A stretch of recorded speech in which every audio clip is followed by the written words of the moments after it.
Hola, ¿cómo estás? Mi nombre es Sergio, soy estudiante en la licenciatura en nutrición y te doy la bienvenida a este podcast donde abordaremos cómo se ve afectada la homeostasis de los diferentes sistemas del cuerpo ante la presencia de una patología. Si bien sabemos que nosotros estudiantes de nutrición debemos tener un conocimiento certero en cuanto al funcionamiento del cuerpo humano ante la presencia o no de estas enfermedades. El día de hoy quiero abordar con ustedes la fisiopatología de la pancreatitis aguda, así que comencemos.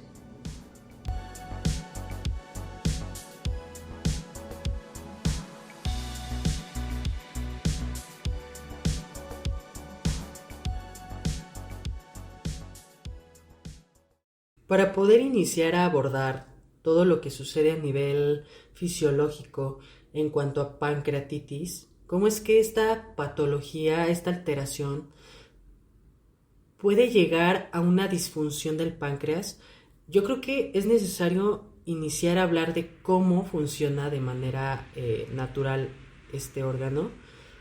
Y bueno, hay que recordar que este órgano es muy vital y además tiene una gran relación con otros órganos porque se encarga de la producción de enzimas, ¿sí? Estas enzimas, que a mí me gusta llamar como tijeras metabólicas, porque, claro, hago un paréntesis, las enzimas se encargan y tienen funciones específicas y obviamente se agrupan de acuerdo a estas funciones en el metabolismo celular, que espero yo poderles hablar en algún otro episodio, porque realmente es muy interesante cómo tiene una interacción impresionante para la degradación de ciertas sustancias, de muchísimas sustancias en el metabolismo, sean proteínas, sean lípidos, sean hidratos de carbono, carbohidratos, en general azúcares.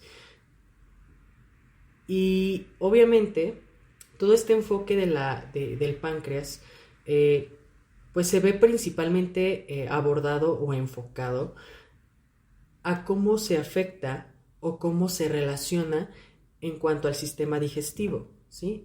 Todo este tracto digestivo se ve involucrado principalmente el estómago, el intestino delgado, en sus diversas porciones o segmentaciones del intestino delgado.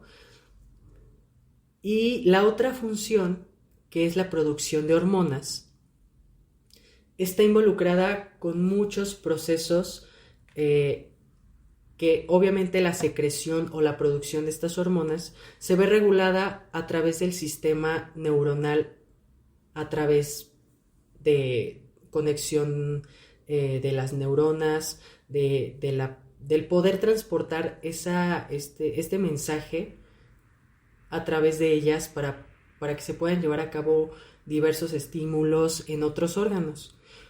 Entonces, todo esto tiene que relacionarse con la producción, con la funcionalidad del páncreas, ya que otra parte importante es que se llega a producir un jugo pancreático, el cual contiene estas sustancias, además de también estar compuesto de agua, electrolitos, porque tienen una cierta función en la parte intestinal, en la parte gástrica principalmente.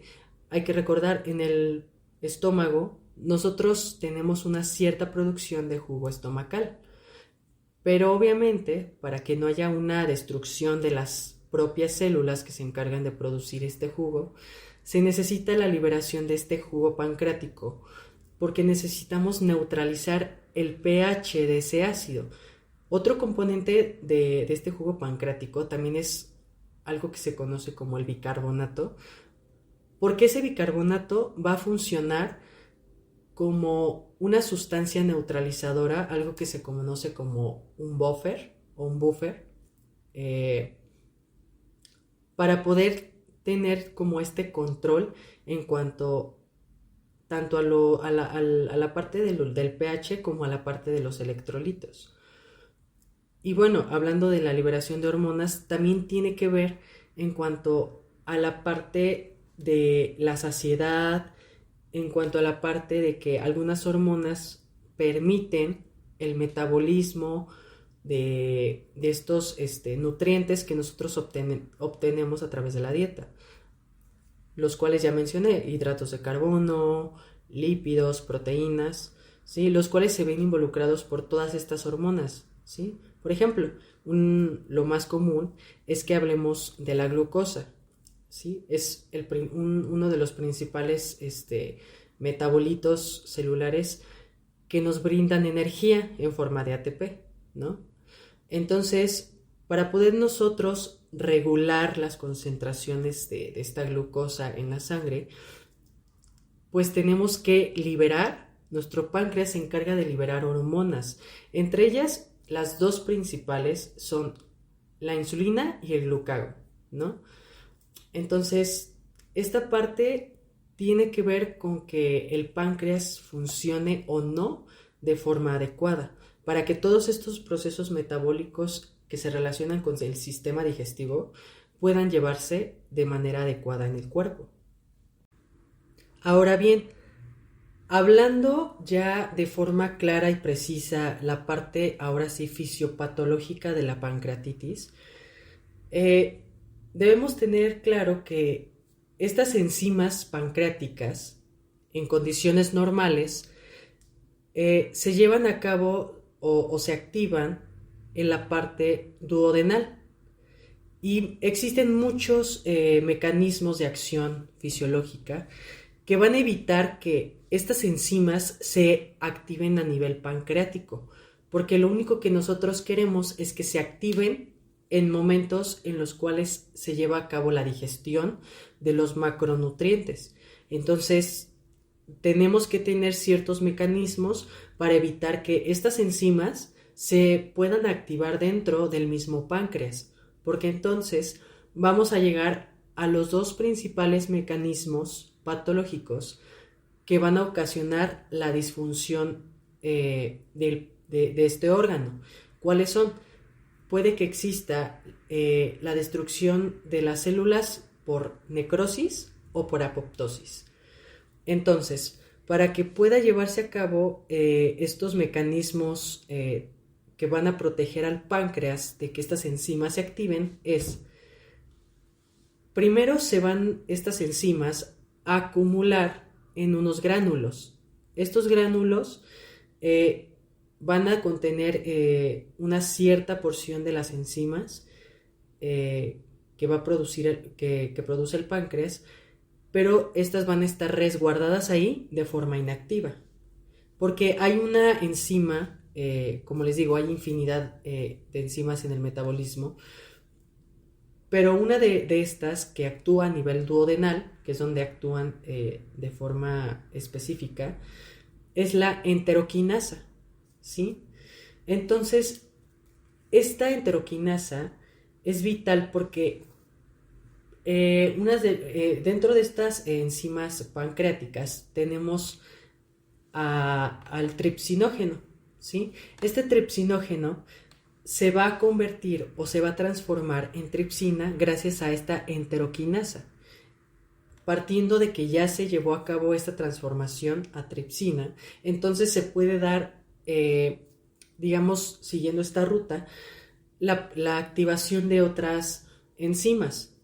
Hay dos también que son muy importantes y que se ven alteradas a nivel sérico cuando se hacen mediciones en sangre, que son la amilasa y la lipasa. ¿Por qué? Porque estas enzimas se encargan de la degradación de la forma de forma polipeptídica o de forma polimérica, más bien, hasta la forma monomérica, es decir, de la forma estructuralmente hablando gigante de ese elemento hasta su forma mínima, o sea, es decir, la unidad principal de ese compuesto. Por ejemplo, si nosotros queremos degradar los lípidos, estos se encuentran en forma de triglicéridos o de otros tipos de grasas. Pero para nosotros poderlos aprovechar tenemos que degradarlos hasta su forma mínima, que es glicerol más ácidos grasos. Entonces, aquí es donde participan las lipasas. Y las amilasas tienden a la degradación de la glucosa. En este caso, vamos a hablar, por ejemplo, del glucógeno. Esta sería su forma polimérica, ¿sí? Es decir, la forma de mayor volumen que se tiene que degradar para obtenerla a su forma monomérica, es decir, a los elementos químicos más simples, que en este caso pueden ser los monosacáridos. Entre ellos pues está la glucosa, la fructosa, ribosa, claro, todo tiene que formar parte del metabolismo para su absorción. Entonces, estas enzimas se encargan de eso, de la degradación de esos compuestos químicos para su aprovechamiento a nivel intestinal, ¿sí? Entonces, estos son como los dos principales mecanismos que van a ayudar a que no se activen estas enzimas. Pero llega un punto en el cual estas enzimas o el propio páncreas se ve desregularizado y entonces estas enzimas se empiezan a activar de forma esporádica y además sin que exista propiamente un proceso digestivo activo, y es ahí entonces donde se lleva a cabo factores tanto de necrosis como de factores de apoptosis celular, ¿sí? Hay que recordar, esta parte de la apoptosis tiene que ver con que haya una muerte, lo que se conoce como una muerte celular programada, ¿sí? Ya que cuando existen estas células dañadas hay una cierta tendencia a que se produzca algún tipo de cáncer, ¿sí? Entonces, lo que quiere el cuerpo es que estas células dañadas tenemos que eliminarlas. Por lo tanto, si hay un incremento de estas células dañadas, algo que se involucra aquí es la parte inmunológica. ¿Por qué? Porque entonces tenemos que unas células conocidas como macrófagos, ¿sí? Estos macrófagos se encargan de digerir, de procesar estas células muertas para entonces evitar procesos cancerígenos y entre otras cosas. Lo mismo pasa con la necrosis. Cuando una célula cuando ya no es funcional, entonces se lleva a cabo esta propia destrucción. Y esto es lo que sucede en la pancreatitis principalmente. Es entonces donde al haber este descontrol en el número de células del páncreas, pues se van a ver una disminución tanto de estas enzimas como de las hormonas. Entonces todo se va a encontrar alterado y por lo tanto la función digestiva, que es el enfoque principal como nutriólogos, esta parte nutricional, no se va a poder llevar a cabo de forma correcta la absorción de estos nutrientes. Por lo tanto, vamos a tener una infinidad de alteraciones que tienen que ver con el aprovechamiento de estos sustratos energéticos, ¿no? Entonces, en general, esta parte etiológica de la enfermedad es esta severidad de la pancreatitis, pues realmente es independiente a que si el daño celular es o sea, finaliza en necrosis o en apoptosis, al final vamos a tener procesos inflamatorios, ¿sí? Por lo tanto, la principal maquinaria que se encarga de resguardar nuestros sustratos que obtenemos de toda esta parte degradativa enzimática, pues es el hígado, ¿sí? Se encarga de resguardar todos esos sustratos energéticos.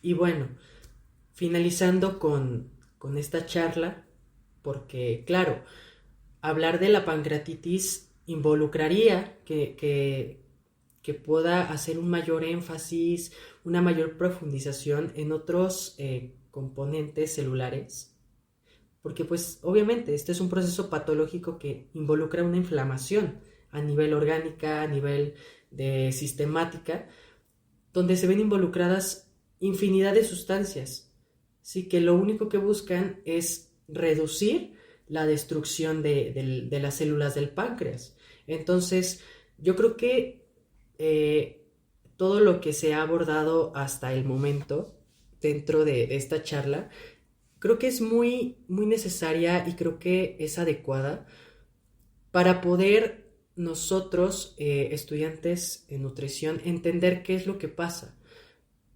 Porque si nosotros relacionamos esta enfermedad con otras alteraciones del cuerpo, podemos llegar a una conclusión que es toda alteración metabólica va a producir una cierta inflamación y por lo tanto otros órganos, otros sistemas también se van a ver alterados, ¿sí? En este caso, por ejemplo, hablábamos del páncreas, está involucrado a la producción de hormonas. Estas tienen que ver con todos los sistemas porque tienen esa propiedad de inhibir o de incrementar alguna acción específica del cuerpo, ¿sí? Que se lleven a cabo muchos procesos y todo gracias a toda esta parte del transporte de esas señalizaciones intracelulares que se llevan a cabo para que las neuronas, esas celulitas que se encargan de llevar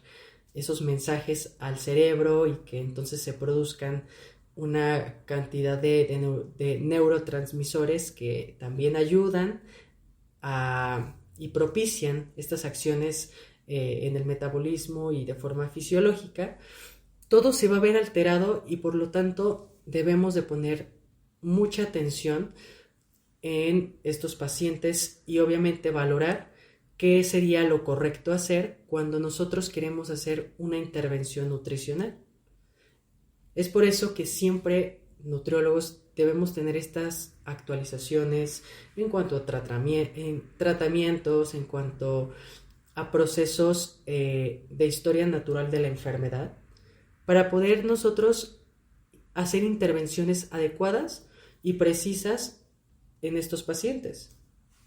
Y pues no me queda más que agradecer que puedan escucharme y que espero yo poder seguir haciendo otras charlas para poder abordar otros temas de gran interés.